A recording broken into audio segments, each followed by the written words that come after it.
各自视角，强爱大各位老铁，大家好，欢迎收看这期摩尔排不起啊，又是很长一段时间没跟大家分享 AIWA 相关的系列产品了啊。但是今天呢，刚刚到货的 CCS 铁魄系列 AIWA 最终号机，还让我非常之心动的啊，因为很久以来都没有让我非常感兴趣或者说有购买欲望和冲动的 AIWA 系列产品了，还没拆就第一时间拿着相机录制一下，分享一下这个过程吧。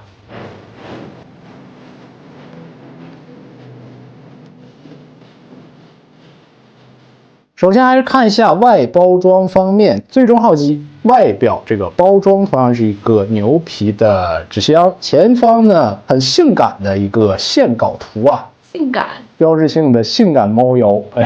非常纤细纤瘦又精壮的线稿，还是比较精细好看的。你好奇怪啊！一些个 logo 啊，什么这个很 AIWA 的一些个什么机密啊，反正这就不多说。打开之后，首先是一个很漂亮的封套，上面有烫金的字样，这还是有一个这个镭射的效果。内容物还是不少的，除了主体部分这个大的塑料之外，额外还有3个吸塑，头部啊、手型啊、光翼啊、武器之类的。这上面还有一些不要过度扭动啊、损坏零件的一些警告啊，很有 AIWA 那个感觉的。拿在手里，说实话会比我预想的轻一些，因为这次好像也采用了一个减重的设计啊，避免玩具像举哑铃。头部啊、背包啊，包括外部的装甲还需要进行一个安装。卡在身，你真的很恶趣味。拼装好，呈现出一个初步完整的状态。搭载好背包、腿甲之后，整个造型呢，本身作为一个官方的同人小说，最终号机就是偏向超级细，装甲非常细碎，极其帅气的一个造型啊！你可以看到它在装甲上做了更多的细碎化、细分的处理。又用了一个很鲜明的成色，当然可能有朋友说设定中的这个成色要比玩具中的鲜亮很多啊，不过就实物拿到手之后，我个人觉得啊，这个相对暗一点的成色还是处理的不错的啊，就没有那么喧宾夺主，上面这个荧光绿已经足够吸睛，再加一个很鲜亮的成色啊，反而显得有点乱。紫色部分呢也是用了不同的浓淡加以区分啊，这样看着本身就很复杂的外甲就有更多的分色和细节，就可以感受到它虽然说本身的这个甲很碎、很细、很多，但是并不会让你觉得很乱、没有章法那种啊，就是我对于这个机体第一眼的一个感觉。而且这款产品也保持了 AIWA 最标志性的一些特色，头部的造型能看到，虽说外部的装甲做得很厚，但是它整体的那个形状轮廓啊，还是 AIWA 的那个感觉。经典的、很性感的这个腰条啊，通过与上胸部分这个对比呢，能看出更加的纤细啊。我个人是觉得把这个腰部稍稍弓一弓，带一点驼背的感觉，是 AIWA 应该有的那个味道。下巴这里啊，也是具备一个开合的结构的。打开之后能看到里面还有舌头、牙齿、口腔的一个刻画。当然了，这个外部的装甲非常厚啊，它这个有点樱桃小口，有点可爱啊。好文静啊，吃东西感觉蛮小口的。就是正常超市级的话，会下巴掉到脖子这个位置啊，感觉是嘶吼，它就是喵，大概就是这个感觉。然后是四肢的部分，同样是维持了 AIWA 机设中这种非常纤细的一个感觉啊。不过呢，大家可能讨论的比较多的，或者有些不喜欢的，就是这个大腿啊，这里加了2块装甲之后，显得这个胯部呢就超级的宽。正面看上去的话，确实会有一点那个火鸡腿，对，大鸡腿儿那个感觉啊。主要呢还是因为胳膊和下面这个腿部太过于纤细了啊，凸显它这个地方就更加的厚。拆掉之后的话，反而协调一些。但我觉得呢，漂亮会不会太妖艳了？少了一些它作为那种极端的机设的一个效果。我感觉它追求就是这种腰臀比非常夸张的这种设计哈。同样，这个腿部装甲呢也是充当一个收纳的一个结构嘛。我觉得如果多给一个配件隐藏大腿的孔洞的话，多一种选择其实会更好一些。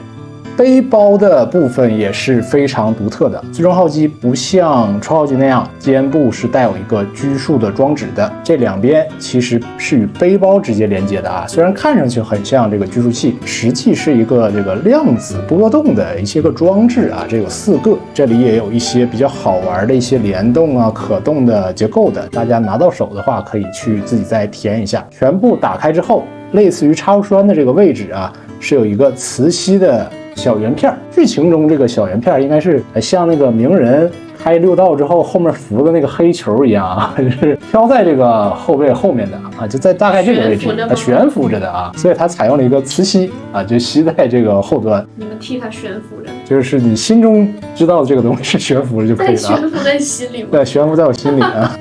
在这款产品公布之初呢，很多朋友们可能觉得这个漆面是不是过于油光啊、油亮亮的不太好看呢？隐隐担心过一段时间。但是实物拿到手里之后，整体的感觉还是比较润滑的那种反光的效果，很漂亮。然后也看到一些朋友们拿到这个产品之后会有中奖啊、橘皮的一个现象，或者是刮蹭的一个现象。我还是比较幸运的啊，起码目前没看到有什么中奖。你别得了偏开外挂，让中奖的怎么想？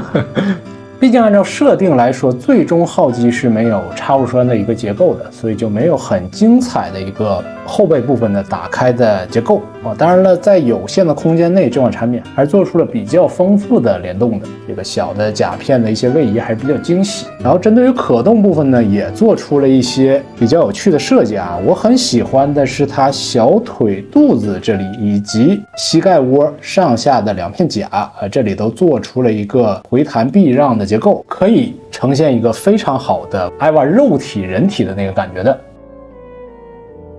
像是这个手肘的部分啊，就受限于这个装甲的限制呢，并不能贴合的这么紧啊。腰部呢，同样，因为它太多这种有棱有角突出的一个设计，所以前后的俯仰程度并不会特别的夸张啊。但是对我来说还是比较够用的，摆出一些帅气的姿势也是完全可以。拿出附带的小爪子，对准后背处这个凸起的结构啊，稍微一扭，可以吸出内部的灯组结构。能看到内部已经装好了电池，并且放上了绝缘片，拔掉之后啊，就可以直接使用。爪头中心的磁吸部分对应胸口，点亮磁控灯。这个灯效呢，在官图时期我记得是没有展示过的啊，所以很惊喜。2次触碰的话，还有一个呼吸的效果，也方便你去做一个展示。再来看看其他配件部分，首先是手型，一共10只，形状处理的还是比较不错的啊，纤细的手指，相当于它本体的涂装稍微逊色一些。然后是标志性的武器，高振动粒子刀，刀和鞘之间是有一个卡扣的啊，所以拔的时候还稍微要用一点力，这里一定要直着去拔啊，不要去斜着用力，以免伤到这个刀刃。远程武器，电磁步枪。这个造型上处理的还是比较不错的，粒子刀对应电磁步枪，利用磁吸的结构也可以实现一个连接。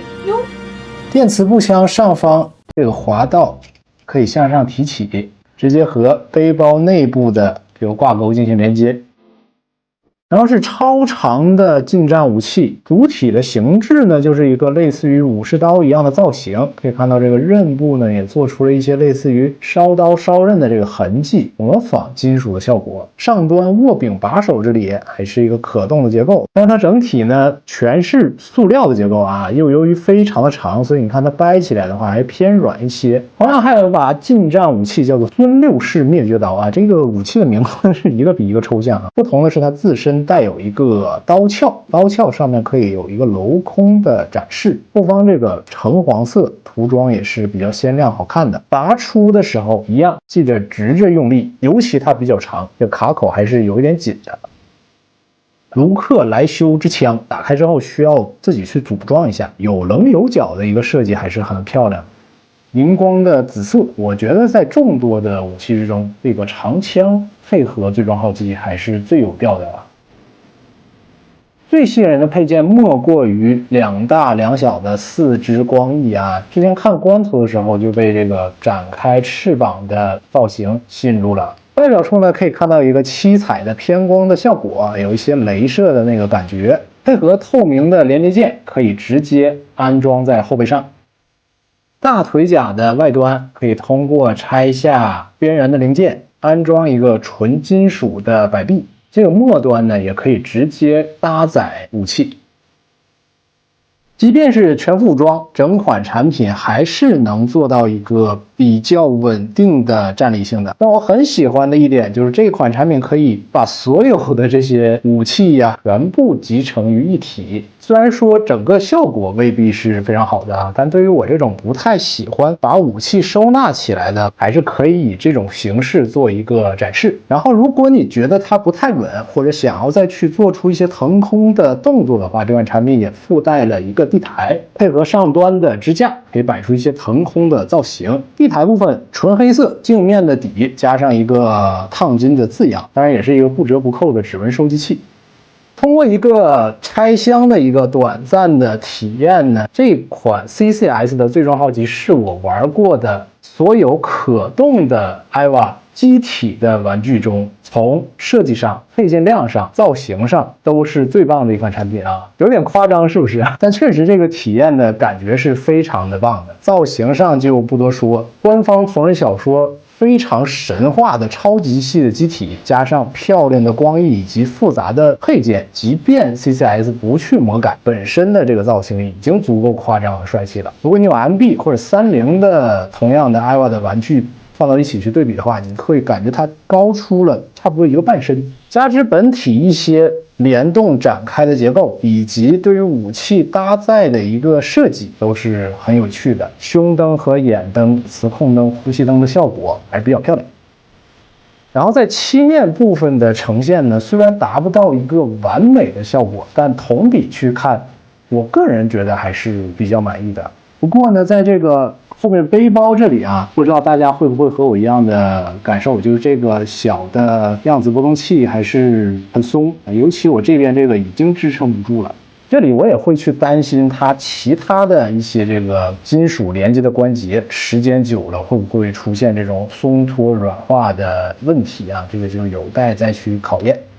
作为同人小说，最终号机本身的设计就是一个偏向于超级系的状态。CCS 这个选题和选材还是比较契合于自身水平的一个发挥。这第一款 EVA 的系列产品，我个人的感觉还是非常棒的，不仅仅是造型很漂亮，而且非常好玩。我这里体验的时间并不多，大家拿到手里的话，可以再去多把玩和摆弄一下，我感觉可以摆出很多有趣的造型。是联动的机关啊，我也是慢慢在玩的时候才会去发现的。也希望 CCS 后续还能出更多有趣的 EVA 产品。我觉得围绕着阿尼玛去出其他的一些机型也是很不错的选择，像是超级什么 F 装备呀，什么超级 EVA 呀，我觉得都可以去拿出来。然后呢，这一期呢就先分享到这里了，喜欢朋友们记得一键3连，我们下期再见，拜拜。